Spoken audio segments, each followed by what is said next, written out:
we just need to start by getting up to speed on how the ceasefire got to this point, because really there were huge doubts that it could get over the line.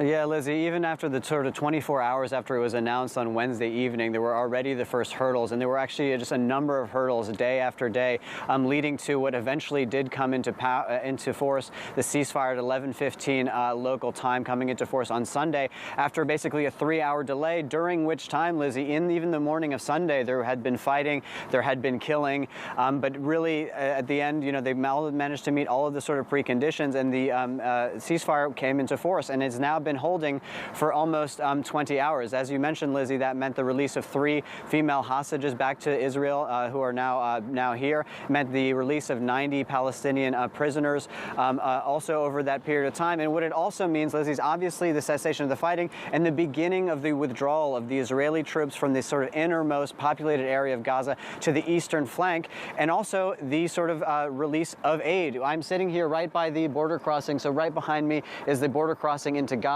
On my right here is the Egyptian border, and what you can see here is a huge volume of trucks that are coming from the Egyptian side. They appear to be crossing into Israel and then coming here to cross. I'd say there's about 30 or 40, maybe about 50 trucks we've seen that are sort of waiting here on the line to get in. We've seen them. They've just opened the border about 15, 20 minutes ago, and that aid that is absolutely critical to Gaza, where all of the infrastructure, much of it, has been destroyed, is absolutely critical to get that in, to help them to get supplies, not just for sort of humanitarian aid, but also commercial supplies like gas and energy.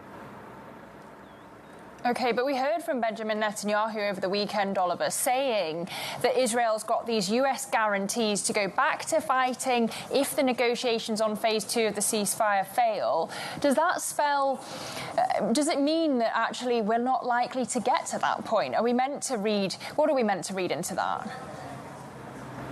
Yeah, I mean, Lizzie, you talk to people here. I mean, I think people are very, very skeptical. They're very wary that you could actually get even first, past the phase 1 was difficult enough, a year or 3 months to really get to this 6-week ceasefire. To get to the phase 2 in some ways is even harder to get to the phase 1.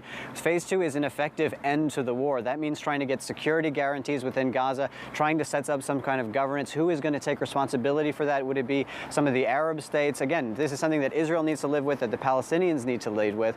But the other sort of, and what's interesting is that Benjamin Netanyahu has to walk this very fine line. On the one hand, the audience of a part of his large constituency within Israel who wanted the ceasefire deal, who wanted to get the hostages back. And on the other, the sort of far-right parts of the government that are upholding his coalition, who basically want to continue to prosecute the war and do so aggressively. In fact, you had one of the sort of main ministers, one of the sort of protagonists in this whole story on the far right, Ben-Gvir, who resigned from the government on Sunday, leaving Benjamin Netanyahu with a majority of only 2 seats within the parliament in order to sort of get all of this going together. So he needs to, on the one hand, give enough security guarantees and enough guarantees to the United States that this could be ostensibly the first step in a sort of durable peace process, while on the other, starting to assuage the other parts of his government who really want to continue this war after 6 weeks. And if you ask people on the street, you know, I really don't think there's any sort of single consensus on which way this is going to go, but this is an intensely fraught moment, obviously, with a little bit of relief, though, now to have this